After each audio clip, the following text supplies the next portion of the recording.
Bismillahirrahmanirrahim. Assalamualaikum warahmatullahi wabarakatuh. Guru hebat, negara kuat. Kembali bertemu lagi dengan saya Rahmat Patansi di pembelajaran bahasa Indonesia materi untuk kelas 10. Sebelum kita masuk pada pembahasan, saya menginginkan adik-adik sekalian untuk berdoa terlebih dahulu. Silakan berdoa.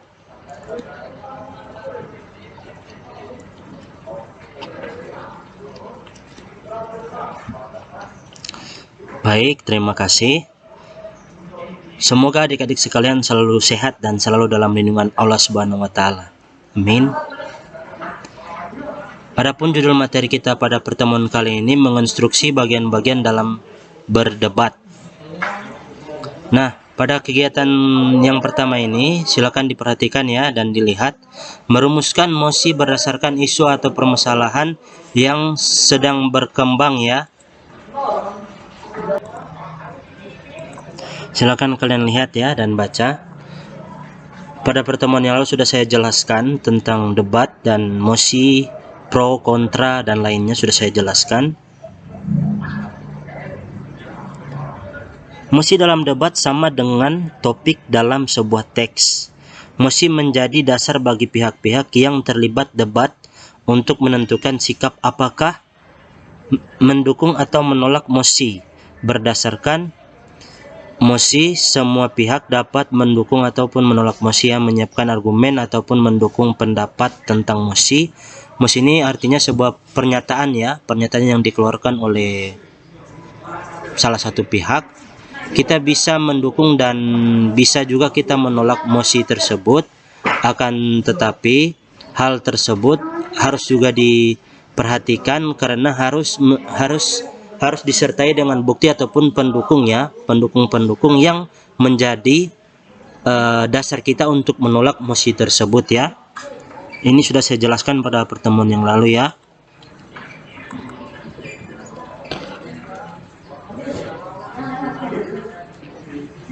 Silakan dilihat dan dibaca. Jika terlalu cepat saya scroll, silakan di pause.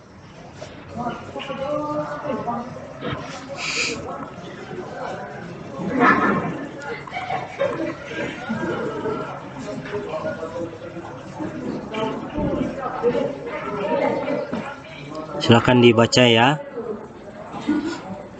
Jika ada hal yang kurang kalian mengerti ya, atau dimengerti ya, silakan ditanyakan ke saya. Insya Allah akan saya jelaskan lebih rinci lagi tentang materi yang kalian tanyakan atau pertanyaan-pertanyaan tersebut ya. Lanjut. Berikut menyusun pendapat disertai argumen baik untuk mendukung maupun menolak mosi. Seperti yang sudah saya jelaskan pada pertemuan yang lalu dan seperti yang sudah saya jelaskan tadi juga. Jadi sebelum kita menolak mosi ataupun ingin mengeluarkan statement kepada lawan kita, jadi kita harus disertai dengan argumen yang baik ataupun disertai dengan pendapat-pendapat yang baik serta bukti-bukti yang mungkin bisa menjadi dukungan kepada kita dan memperkuat pernyataan yang kita kemukakan. Seperti itu ya. Silakan kalian baca.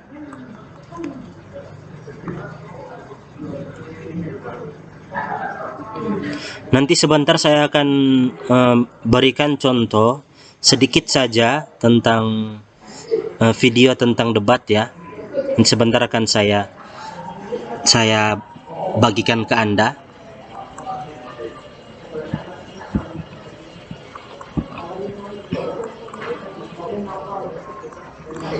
Nah, yang berikut menyimpulkan hasil debat. Sudah saya jelaskan juga dan sudah saya singgung.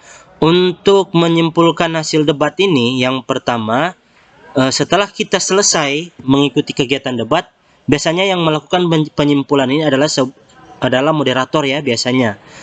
Fungsi dari moderator itu selain juga memimpin jalannya debat, itu ketika menyimpulkan, moderator juga harus menyimpulkan hasil dari debat tersebut ya, agar tidak terjadi sebuah kesalahan ataupun agar tidak melenceng kemana-mana. Apapun yang difikirkan oleh tim pro dan kontra, maka dari hal tersebutlah harus disimpulkan agar menjadi perhatian bersama untuk ke depan nanti. Paham ya? Silakan kalian baca ini. Pernyataan khusus. Silakan kalian baca, ada 6. Dan ini adalah simpulan ya, contoh dari simpulan seperti ini. Saya yakin kalian tahu simpulan itu seperti apa atau kesimpulan ya. Nah, yang berikut analogi. Analogi merupakan proses penarikan simpulan yang didasarkan atas perbandingan dua hal yang berbeda. Jadi setelah dianalogikan itu artinya kita menarik sebuah kesimpulan dari sebuah hal yang menjadi perbandingan ataupun yang berbeda dari dua hal yang berbeda, dan kita menarik sebuah analogi. Analogi itu artinya sesuatu yang lahir dari nalar ya, yang dari nalar kita sendiri, yang didukung dengan pernyataan-pernyataan ataupun pendapat-pendapat yang ada, karena mempunyai kesamaan dari segi fungsi ataupun ciri-ciri ya. Kemudian keduanya dibandingkan ataupun disamakan, keduanya ya, yang menjadi dasar penarikan simpulan. Ini adalah contoh ya. Contoh pembanding 1. Orang tua mendidik kita di rumah dengan penuh kasih sayang. Mereka mengajari kita banyak hal. Tak jarang kita dimarahi ketika kita nakal dan tidak mematuhi nasihat mereka. Jadi ini dibandingkan dengan baik dan buruk ya. Dan ini adalah kesimpulan yang menurut saya sangat bagus, karena di sini ada pesan dan nasihat ya. Hal yang dibandingkan 2. Ini juga. Jadi ini dari dua hal yang berbeda disimpulkan menjadi satu. Di sekolah para guru, jika ini tentang orang tua, di bagian kedua adalah tentang seorang guru ya. Jadi untuk kesimpulannya, jadi dapat dikatakan bahwa para guru adalah orang tua kita di sekolah. Karena fungsi dari guru dan orang tua itu sebenarnya sama-sama mendidik ya. Tapi jika guru itu mendidik dalam hal menata masa depan anak didik dan masa depan bangsa dan negara juga. Jika orang tua itu hanya menata agar anak tersebut bisa menjadi orang yang lebih berguna ke depan nanti. Begitu juga guru ya. Banyak hal yang dikorbankan guru untuk siswa-siswi.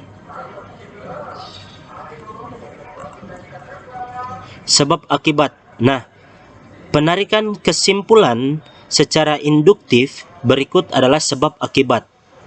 Dalam pola penalaran ini, sebab bisa menjadi gagasan utamanya, sedangkan akibat menjadi gagasan penjelasnya. Paham ya? Sebab menjadi gagasan utama, akibat menjadi gagasan penjelas. Jadi contoh sebab. Contoh sebab itu tidak mungkin, ini sebab akibat ini, jika ada asap pasti ada api ya, paham ya. Namun dapat juga dapat juga terjadi sebaiknya. Beberapa sebab dapat menjadi gagasan penjelas, sedangkan akibat menjadi gagasan utama. Bisa juga diputar ya, tapi untuk beberapa hal.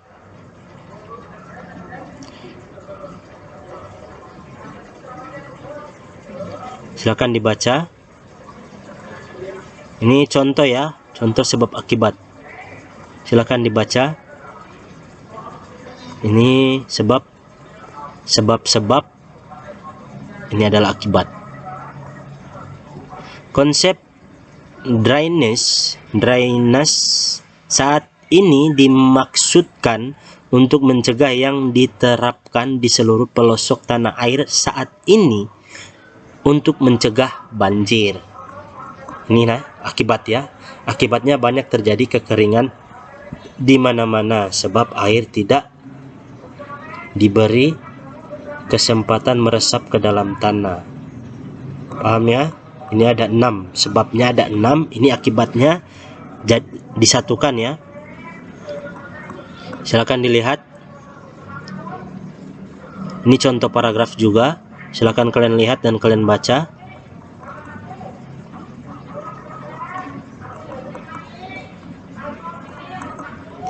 Berikut saya akan perlihatkan kepada kalian contoh video dari debat ya.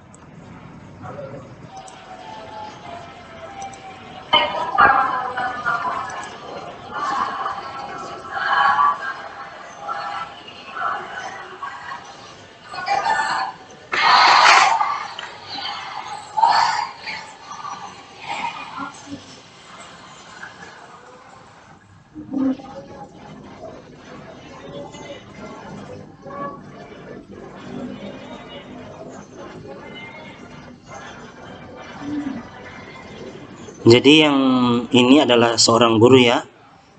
Ini guru menyampaikan beberapa hal, jadi tolong kalian perhatikan ya. Ini salah satu contoh dari debat.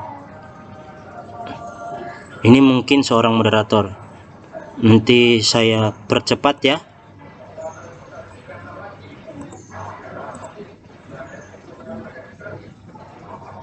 Ya, berarti ini adalah seorang moderator yang diperankan oleh siswa.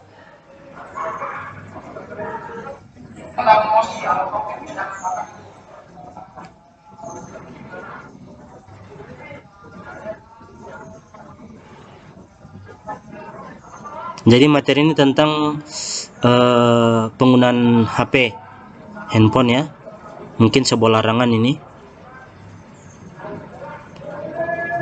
Ini adalah afirmasi ya, kelompok pro. Ini dia adalah proses untuk memperkenalkan anggota-anggota kelompok. Lanjut ya. Ini adalah kelompok kontra, sama juga mereka memperkenalkan masing-masing dari anggota kelompok.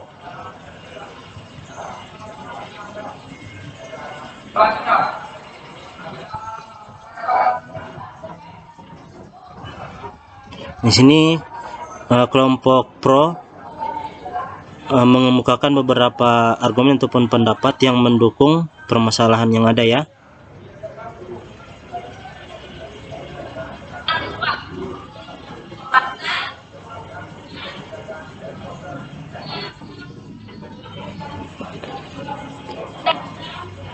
Cukup sampai di situ dulu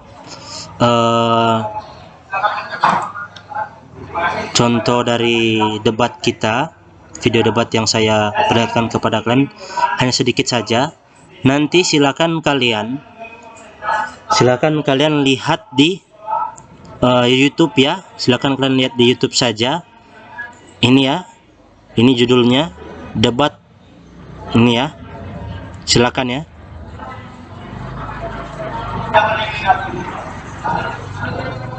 Terima kasih.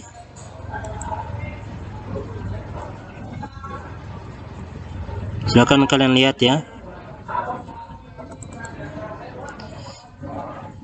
Ini kelompok pro, kontra, kelompok oposisi ya.